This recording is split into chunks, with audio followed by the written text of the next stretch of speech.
Hey, small group leaders, Pastor John here. Just wanted to go over this week with you. Just so you're aware, I'm going to be off this week. So we are going to have a video teaching time for both junior high and senior high. Senior high, yours is about 40 minutes long. Junior high, you're in the 10-minute range. It's the junior high one is just a shorter clip of the senior high one. We're doing Voddie Baucham does a talk on adapting to the culture or not. And for those of you who aren't aware, we are on core value number 5. And it reads like this: we deeply believe that our gospel presentation should balance word and deed in a faithful and culturally relevant manner. So Voddie does a thing on adapting to culture, but not compromising. So that's what we're going to be on. Let me go through the true-false questions with you. Number 1, it says, preach the gospel always, when necessary, use words. You'll notice that's that false statement, usually attributed to St. Francis of Assisi. It's false. He never said that. And without words, there is no gospel presentation. Number 2, I have become just like the people I am preaching so that they will listen.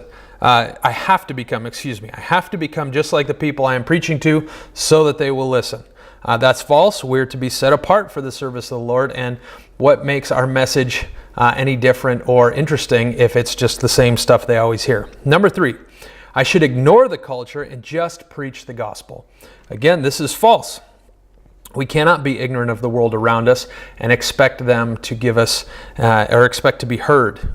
Number 4, culturally relevant and assimilation are different.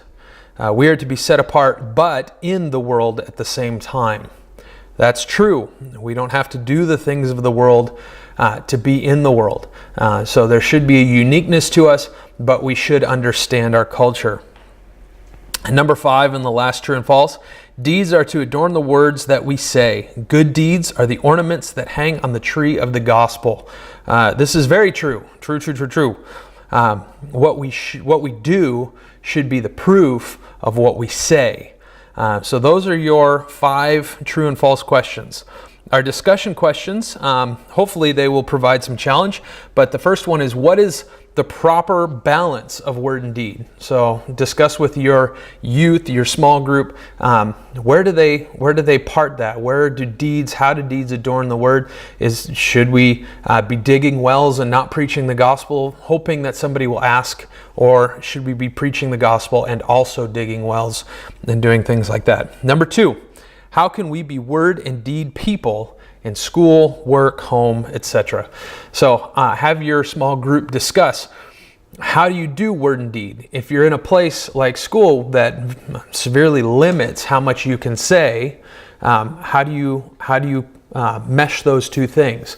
Do you just walk around never telling people about Jesus but doing really nice things in hopes that they will ask questions? Or do we, even in the face of persecution, preach the gospel where we are? So anyway, that's where we're going to be this week. Again, your video things, I will email those out, and I'll sign somebody to make sure they get played. So anyway, hopefully you have a good week without me. Don't have too much fun without me. Enjoy your time. Love you guys. Praying for you. Have a good week.